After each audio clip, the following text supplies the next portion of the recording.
What a freaking crazy world we live in, my friends. I just played Doom on a Nintendo Switch. What's going on, everybody? It's Ghost Robo, and yesterday I was in New York City for a Bethesda event where they had a bunch of cool stuff. I'll be bringing you guys all the content, but the one I was most excited about and the one I went to see first was Doom, a freakishly fast, gruesomely gory first-person shooter on a Nintendo platform. This is the weirdest match of the year. I was super surprised when they wheeled out Doom and Wolfie 2 at the Direct, but here I am playing it, and it was pretty darn awesome. I ran through the demo twice, once with Joy-Con, once with the Pro Controller, and then a Bethesda person was nice enough to play it again so I could record it, so thanks to them.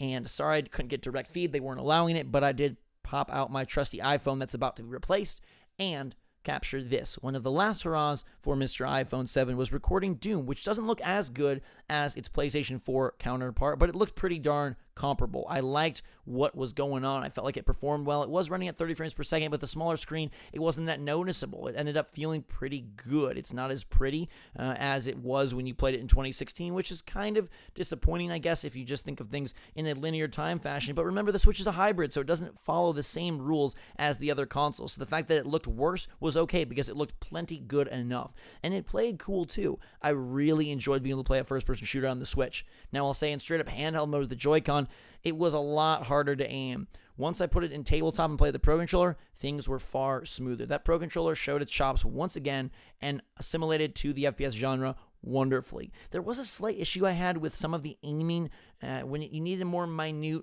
fine-tuned, fast-paced aiming. I think it's because of the fact that it's a small screen. I think the fact that your thumb is bigger than most of the enemies means that those minute movements are a little harder to make. So I found myself side strafing more often to get specific aims instead of directly moving the reticle with the right stick. Now, once it's docked, I assume that problem will go away. I don't think it's some weird Switch control issue. They had all of the options that came with the OG game in terms of switching control schemes and tweaking sensitivity and all that stuff.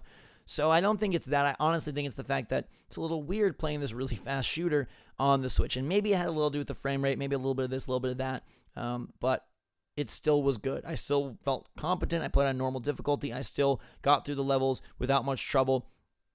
I still had a really good time. Now, we don't know yet what it's going to hit in docked. They weren't showing it in docked. I think the hope is that they push for 60 so that it is the tried and true Doom 2016 experience, but we'll have to see.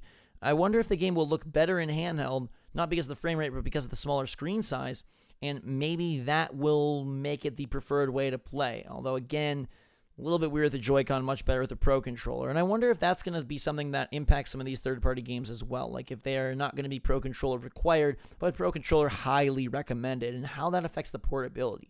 Are you doing this because you want to just take the Switch? Or is it okay if you set it up on a little table or on a little stand and you play with the Pro Controller, but still are able to play wherever you want, whenever you want? I think that's still a totally viable option.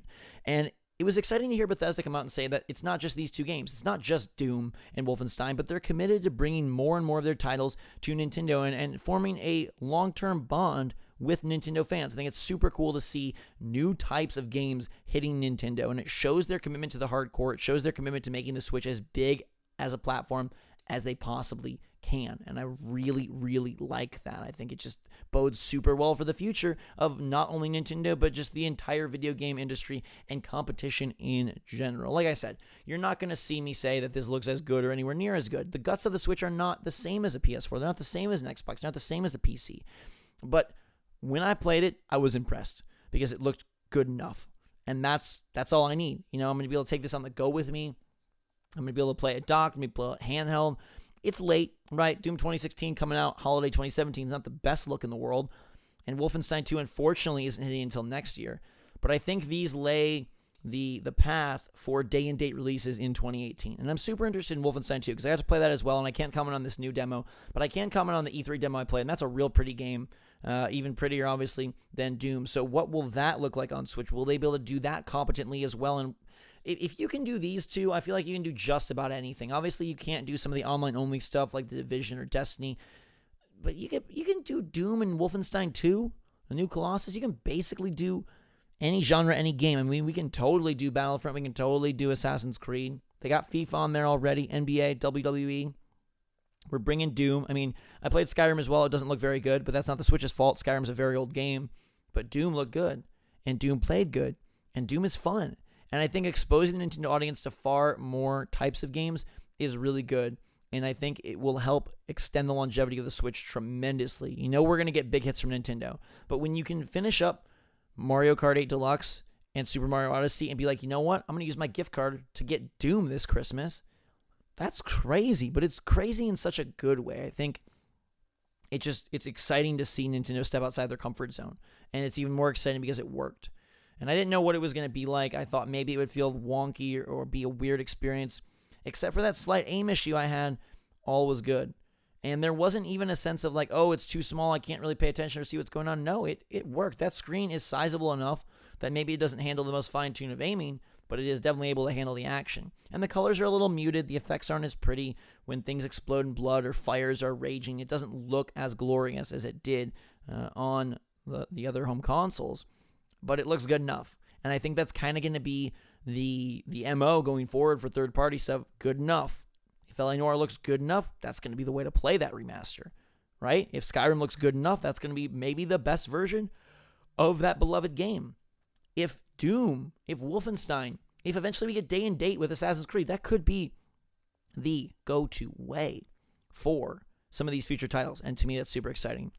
So I don't have a whole lot more to say on Doom. It's Doom. There's not much new to say on the game. I thought it played well, it performed well. I'm hoping that they'll be able to push 60. I want to see what it looks like docked. I like NBA more handheld than I do docked, which might be a little weird and counterintuitive, but that just works better for me. I think it looks better on that smaller screen, and I'm just really pumped for the future of this stuff. And, Bethesda has the right idea. They said that they're not expecting just bonker numbers for these games. They know that the Nintendo audience, the Switch audience, isn't really accustomed to the Elder Scrolls, isn't accustomed to Doom, so they're kind of tempered with their expectations, which I think is super smart. And I hope EA takes the same strategy with FIFA, I hope 2K does with NBA, because we don't want a situation where the first attempt doesn't sell super well because of the install base, because of the lack of familiarity, and then they don't try anything else. I think the first attempt should be a low mark, and then as the install base grows, as you get more familiar, as you do things day and date, then we talk. It's not fair to base your Switch future plans on the sales of Doom 2016 and Holiday 2017 when you got a whole lot of other awesome shooters in Battlefront 2, Call of Duty World War 2, and the likes, Destiny 2, coming out this fall. So good on Bethesda, good on Nintendo. Things are looking grand for that system. If you want more Switch coverage, I got my own Switch channel. It's called Switch Force. You guys can check that out if you'd like. Either way, though, I hope you're having a fantastic day. I had a whirlwind trip in New York. Can't wait to bring you more footage from Evil Within, Wolfie, and the others. Until that time, everybody, thanks so much for watching Destiny Drinks. I love you all. Until next time, we will see you all later.